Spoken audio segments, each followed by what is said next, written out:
এবং একটা সৌন্দর্য যেন সবসময় বজায় থাকে, এটা আপনারা খেয়াল রাখবেন। আমি জানি আপনারা বাদুড়িয়ার মানুষ, অত্যন্ত অত্যন্ত শান্তিপ্রিয় ভালো মানুষ। আমি সবাইকে আমার প্রাণের মানুষ হিসেবে আমি মনে করি।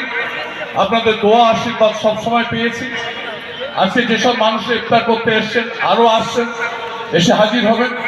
এবং আমাদের মাঝে সব থেকে আনন্দের যে আমাদের মাঝে হাজির হয়ে গেছেন এই পশ্চিমবঙ্গের সংখ্যালঘু সেলের যিনি চেয়ারম্যান, সভাপতি এবং মাননীয় মুখ্যমন্ত্রী মমতা বন্দ্যোপাধ্যায়ের সব থেকে স্নেহধন্য, যার চোখ দিয়ে তিনি উত্তরবঙ্গ দেখেন।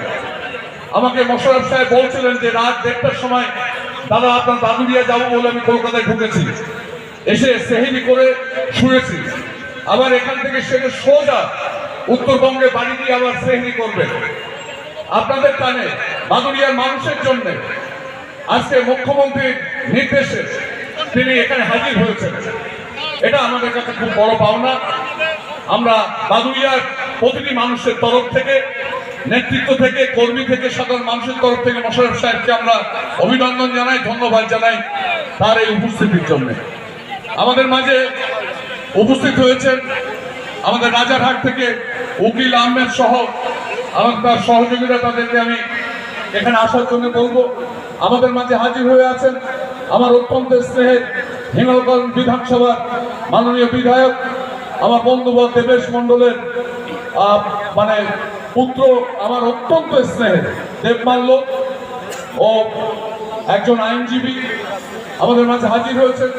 আমাদের মাঝে হাজির হয়েছেন আমাদের শোরনগর থানার ব্লকের আমাদের সভাপতি, এছাড়া আমাদের ইমাম সংগঠনের আমাদের কাঠিয়াটের যিনি নেতৃত্বে আছেন, আরো অনেকে এবং আরো অনেকে আসছেন।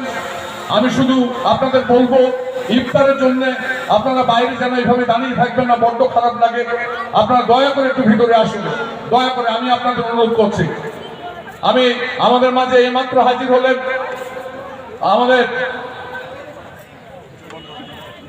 আমাদের মাঝে হাজির হলেন সব্যসাচী দত্ত, যিনি বিধাননগর কর্পোরেশনের চেয়ারম্যান। আমি তাকে অভিনন্দন জানাই বাদুড়িয়ার মানুষের তরফ থেকে। তিনি শুধু বিধাননগর সল্টলেক থেকে আমাদের মাঝে এসে হাজির হয়েছেন।